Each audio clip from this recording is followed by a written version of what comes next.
नमस्कार, बहुत स्वागत है आप सभी का। जी मध्य प्रदेश छत्तीसगढ़ देख रहे हैं आप और आपके साथ मैं हूं कीर्ति दीक्षित।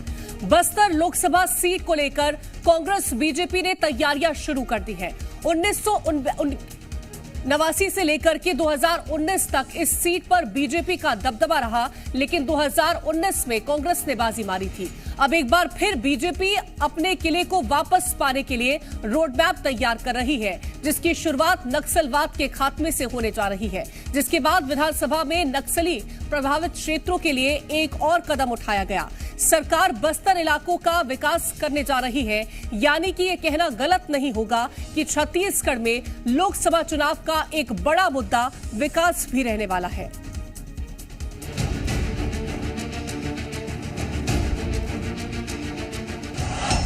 बस्तर में शाह भरेंगे हुंकार।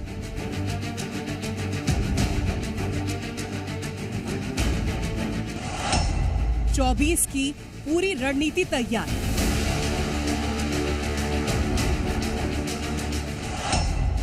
नक्सली इलाकों का होगा विकास।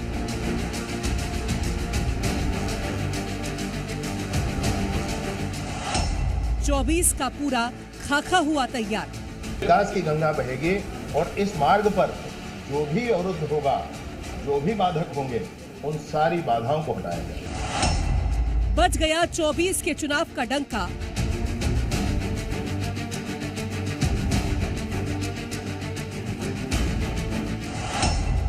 कांग्रेस की बढ़ गई चिंता।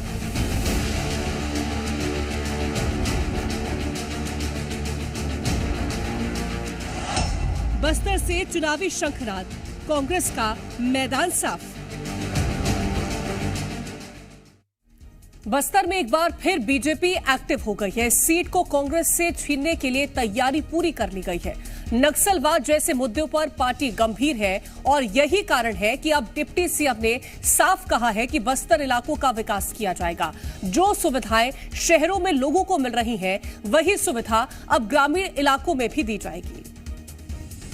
वो सारी सुविधाएं जो शहर में हैं, वो अन्य स्थानों पर है, वो सुदूर वनांचल के गांवों तक, बस्तर के गांव तक पहुंचनी चाहिए। ये बस्तर के लोग चाहते हैं। मैं व्यक्तिगत मिलकर आया हूं उनसे और तब आपसे कह रहा हूं इस बात को। और इसलिए क्यों इनके विकास को रोका जाए, बस्तर के गांव-गांव में पहुंचने वाले विकास को क्यों रोका जाए।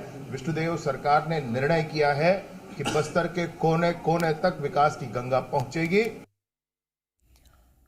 एक तरफ जहां डिप्टी सीएम विजय शर्मा ने विकास की बात कही, तो वहीं दूसरी ओर नक्सलियों ने सरकार से बातचीत की इच्छा जाहिर की है, लेकिन इसके लिए नक्सलियों ने कई शर्तें सामने रखी हैं।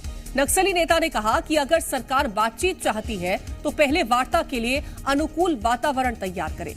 नक्सली नेता ने मांग करते हुए कहा कि वार्ता के लिए सशस्त्र बलों को 6 महीने के लिए थानों और कैंप तक सीमित किया जाए, नए कैंप की स्थापना रोकी जाए, राजनीतिक कैदियों को रिहा किया जाए। अगर सरकार इन सब बातों पर अमल करेगी, सीधा या वर्चुअल, तब बातचीत के लिए वो तैयार होंगे। और छत्तीसगढ़ में नक्सलवाद एक बड़ा मुद्दा है और शायद सरकार लगातार इस मुद्दे पर काम भी कर रही है और अब नक्सलियों का प्रभाव कम करने के लिए विकास का सहारा लिया जा रहा है और यही विकास 24 का रोड मैप भी तैयार करेगा। तो चलिए सबसे पहले आपको उस योजना के बारे में बताते हैं जिसके जरिए बस्तर के ग्रामीण इलाकों का विकास किया जाएगा। सरकार की ओर से शुरू की गई योजना के तहत 14 नए कैंपों में 5 किलोमीटर के अंदर गांव का विकास होगा। 25 से ज्यादा मूलभूत सुविधाएं उपलब्ध कराई जाएंगी। सरकार की 32 योजनाओं का लाभ भी दिया जाएगा। पुलिस के कैंप के साथ विकास का कैंप भी होगा और नागरिक सुविधाएं जैसे बैंक, एटीएम भी स्थापित किए जाएंगे। एक तरफ विष्णुदेव साय सरकार विकास को आगे कर बढ़ रही है, तो वहीं दूसरी ओर अब केंद्र से भी नेता बस्तर को साधने के लिए छत्तीसगढ़ का रुख कर रहे हैं और इसी कड़ी में 22 फरवरी को केंद्रीय गृह मंत्री का संभावित दौरा हो सकता है। राष्ट्रीय नेताओं का क्लस्टर में बैठक लेने का कार्यक्रम हो सकता है। आम सभा और बुद्धिजीवियों से चर्चा का कार्यक्रम भी होगा। अमित शाह आम सभा कर चुनावी बिगुल भी फूंक सकते हैं और बस्तर क्लस्टर की बैठक भी अमित शाह की तरफ से ली जा सकती है। बिलासपुर क्लस्टर में बुद्धिजीवियों के सम्मेलन में भी वो शामिल होंगे।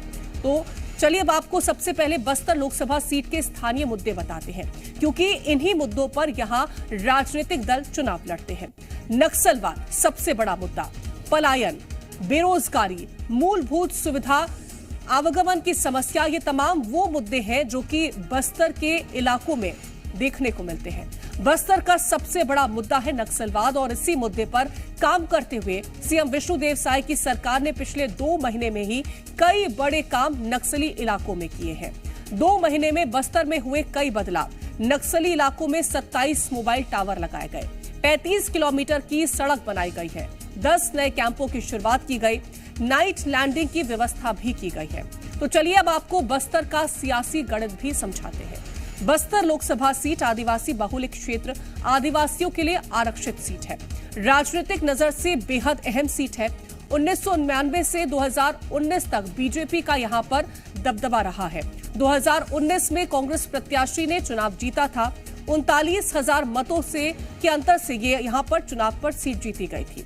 वहीं इस सीट के जातिगत समीकरण की बात की जाए तो बस्तर में 60% आदिवासी आबादी है, वहीं ओबीसी आबादी 20% है और सामान्य आबादी की बात करें तो भी 20% आबादी ये रहती है।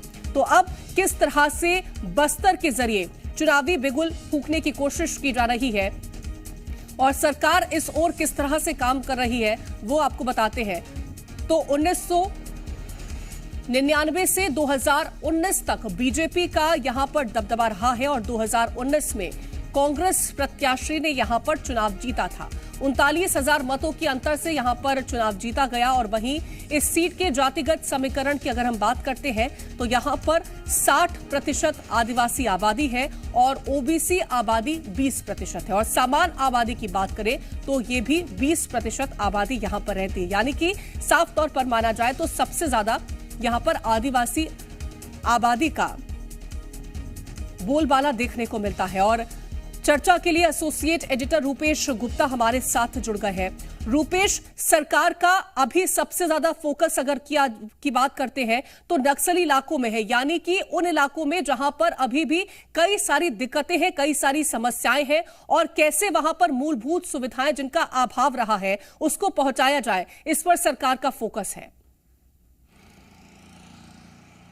जाहिर तौर पे क्योंकि नक्सलवाद एक बड़ी चुनौती है और ऐसे कई इलाके हैं जिन इलाकों में सरकार के लिए पहुंचना आसान नहीं है। हालांकि सरकार लगातार कोशिश कर रही है उन इलाकों में पहुंच करके सुरक्षा देने की, वहां के विकास के कार्य करने की, ताकि वहां जो लोग हैं मुख्य धारा से जुड़े उनको सुविधाएं मिले और ऐसे ही विकास के जरिए नक्सलवाद पर काबू पाया जा सकता है। सरकार खासतौर से इसलिए भी ध्यान दे रही है क्योंकि आज़ादी के 70 साल के बाद, 75 साल के बाद भी वो इलाके काफ़ी पिछड़े हुए हैं जहां पे मूलभूत सुविधाओं का अभाव है। और चूंकि एक आदिवासी मुख्यमंत्री बने हैं तो जाहिर तौर पे उनकी संवेदना है, उनके दुख दर्द को, उनकी परेशानियों को समझ सकते हैं।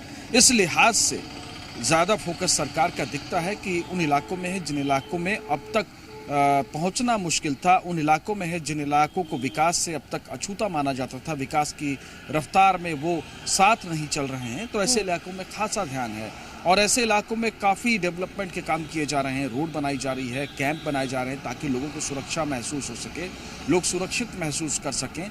इसके अलावा जो नई स्कीम है उस स्कीम के जरिए आसपास के क्षेत्रों में विकास किया जाएगा और ये जो विकास होगा वो विकास कहीं ना कहीं लोगों को जोड़ने का काम करेगा, विश्वास बहाली का काम करेगा और इससे कहीं ना कहीं जो फायदा है वो वहाँ के लोगों को होगा। क्योंकि लंबे समय से ये शिकायतें आती रही हैं कि जो नक्सलवाद है उसके खिलाफ जो सरकार का अभियान है, जो सिक्योरिटी पर्सनल्स का जो अभियान है, उस अभियान में आपस में जो लड़ाई होती है उसके बीच में पिसता आदिवासी है, तो वो न पिसे बल्कि उसके पास वो तमाम सुविधाएं, तमाम अवसर हों, ये सरकार का फोकस है। जी बिल्कुल। अगर हम बात करते हैं लोकसभा चुनाव के लिहाज से तो कितना महत्वपूर्ण ये सीट रहती है, क्योंकि विधानसभा ये माना जाता है कि विधानसभा में अगर बस्तर किसी के हाथ आता है तो उसको सत्ता की चाबी मिल गई, लेकिन लोकसभा के लिहाज से अगर समझा जाए तो कितना महत्वपूर्ण है?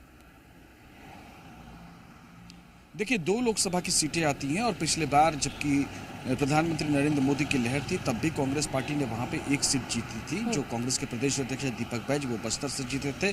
जो दक्षिण इलाका है, इसके अलावा उत्तर का इलाका है जो कि कांकेर सीट है और चूंकि 11 सीटें ही लोकसभा में छत्तीसगढ़ में है, इस लिहाज से ये माना जा रहा है कि 2 सीटें बहुत महत्वपूर्ण है और चूंकि भारतीय जनता पार्टी की रणनीति रही है हमेशा से कि वो आखिरी तक मेहनत करती है और कोई कसर नहीं छोड़ती अपनी तैयारियों में, किसी एक सीट को जाने नहीं देती, उसी के मद्देनजर बीजेपी का भी फोकस रहेगा कि उन इलाकों में जो विश्वास बहाली हो, जाहिर तौर पे सरकार के प्रति भी विश्वास बढ़ेगा और उसका फायदा मिलेगा। चूंकि विधानसभा चुनाव में आदिवासी क्षेत्रों से बीजेपी को बड़ी कामयाबी मिली थी। सरगुजा जैसा जो आदिवासी इलाका है, जो दूसरा इलाका है, वहां से एक तरफा बीजेपी को जीत मिली थी। कांग्रेस का सुपड़ा साफ हो गया था और हार की सबसे प्रमुख वजह भी यही मानी गई।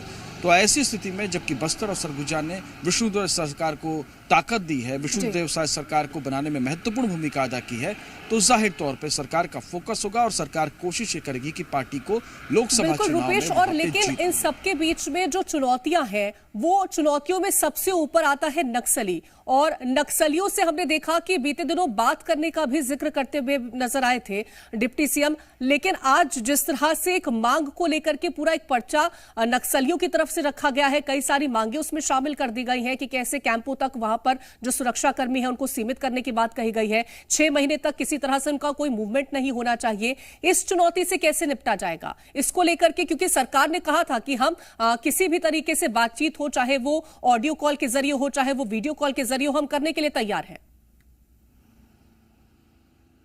देखिए, ये सरकार की बहुत अच्छी पहल थी, खासतौर से नक्सली इलाके में जो नक्सलवाद है उनसे बातचीत करके जो गुमराह लोग हैं उनको शामिल किया जाए, और अगर कहीं पे बातचीत बनती है, वहां पे शांति स्थापित होता है, तो किसी भी सरकार के लिए ये एक उपलब्धि के तौर पे दर्ज होगा।